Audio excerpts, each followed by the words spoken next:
پس په رکوع کې د سبحان ربي العظیم په ځای سبحان ربي الاعلى وي،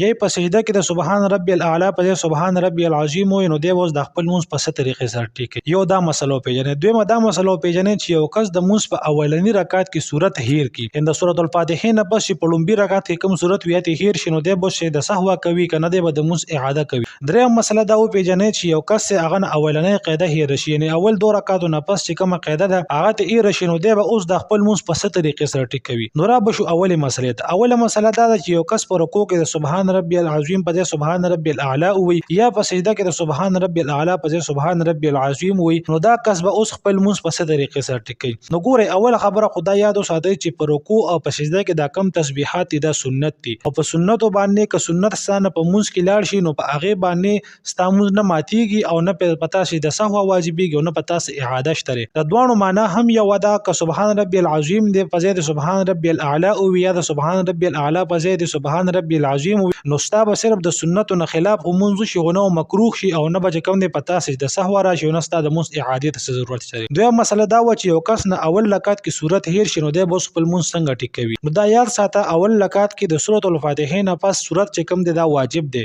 کله چې هم د سړی نه واجب ترک شي په منځ کې نو د اغه جبیره او د اغه پټه چې کوم د سجده سهوا ده، نو په اخره کې به د سجده سهوا وکي نو ستا چې د کوم اول سورت ایر شوی دی نو د دې ازاله بو شي او ستا مونږ بالکل ټیک ټاک شي. درېو مسله دا ده چې یو کس چې اغه نه اولنۍ قاعده هیر شو، اولنۍ قاعده کوم چې دوه رکعاتو نه پس کوم الناس ته رقم کې چې مونږ تحیات لله والصلوات د ټول تشهود پکې وایو نو د قاعده وي، نو دا قاعده د سړی نه هیر شي نو د بوس په مونږ په ست طریقې سره ټیک کوي. نو دا خبره هم یاد وساتئ چې اولنۍ قاعده چې کوم دا واجب ده، نو کله چې د انسان نه واجب هیر شي یعنی واجب ته ترک شي نو هغه باندې سجده سهوا واجبېږي، لہذا تاسو سجده سهوا وکړئ تاسو موزن او بالکل ټیک شي په تاسو باندې اعاده نشته. د دې مسلو دنیا خلکو ته پد نشته، در سره مخ کې شیر کوي چې نور خلک هم د دین خبري